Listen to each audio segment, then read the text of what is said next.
l'Occident, c'est un bateau ivre qui est désormais piloté par des docteurs faux-l'amour qui sont prêts à faire la guerre jusqu'à votre dernier centime et peut-être jusqu'au dernier de vos enfants. Faites attention à ce qui va se passer.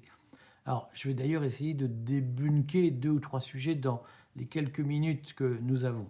D'abord, regardez l'article drôle, d'ailleurs gratuit, de Verledan sur le Courrier des stratèges, pour ceux qui n'ont pas noté, lecourrierdesstratèges.fr, où elle explique comment on sait maintenant de façon absolument sûre que les États-Unis n'ont aucun plan sur l'avenir de l'Iran. C'est-à-dire qu'à part ramener l'Iran à l'âge de glace ou à l'âge de pierre, personne n'a une idée de ce qu'il faut faire là-bas lorsque le régime sera abattu, s'il est abattu un jour. Et on comprend qu'Israël non plus n'a pas vraiment d'idée. Le fond de l'histoire, c'est très probablement, on n'a pas de preuve absolue, c'est une hypothèse fortement vraisemblable. L'histoire, c'est que Israël a besoin de se débarrasser d'un rival régional, l'Iran, et que c'est évidemment une opération très coûteuse, que Netanyahou, qui est assailli par les problèmes intérieurs, notamment des affaires de corruption, pour à un moment donné échapper à ses persécuteurs, a besoin de crise et a besoin d'une guerre et probablement se dit je vais marquer l'histoire en étant celui qui a battu l'Iran et donc on me pardonnera tout. Comme Israël sait que ses forces internes ne suffisent pas à abattre, puisque Israël c'est 10 millions d'habitants, l'Iran c'est près de 100 millions d'habitants, les forces internes israéliennes ne suffisent pas à abattre l'Iran, eh bien Netanyahou a fait ce qu'il fallait pour que Donald Trump lui obéisse. Et évidemment, on est un peu, on a envie, en tout cas, même si aujourd'hui on manque de preuves complètes, on a envie de se dire que l'affaire Epstein, ça aide un peu à convaincre Trump d'agir, puisque son nom est cité plusieurs milliers de fois dans les dossiers Epstein.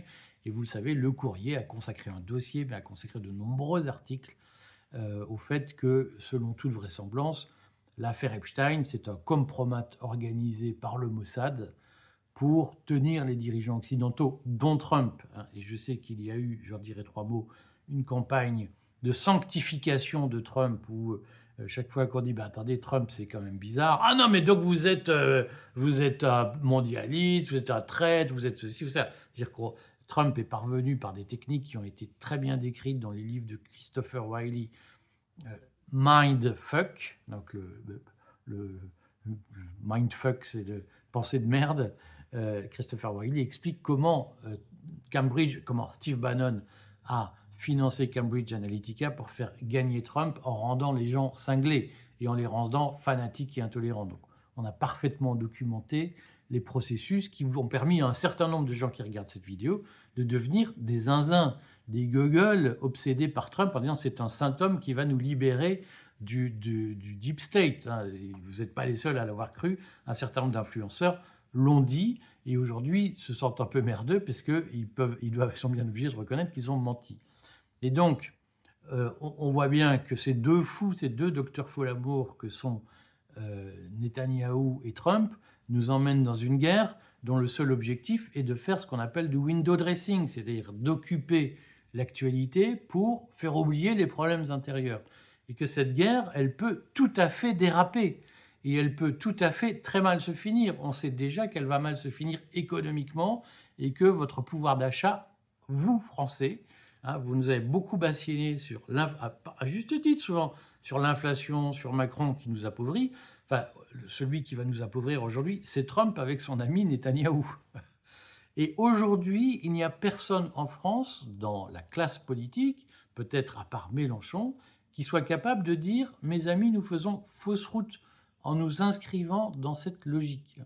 On a un président de la République qui nous explique qu'il va envoyer des bateaux pour des frappes défensives, mais qu'on ne va pas faire la guerre. Mais qui peut croire à ça? Bien entendu que nous allons être entraînés dans cette guerre, nous le sommes déjà. Et aujourd'hui, rationnellement, je demande à tous ceux qui fanatiquement défendent Trump, comme certains défendent la guerre de Macron, comme certains défendent l'élimination des dirigeants iraniens, je leur demande juste de me dire s'ils assument les dégâts économiques et l'effondrement du pays qui va arriver. Voilà. Moi, rationnellement, je ne comprends pas ça. On s'en reparle?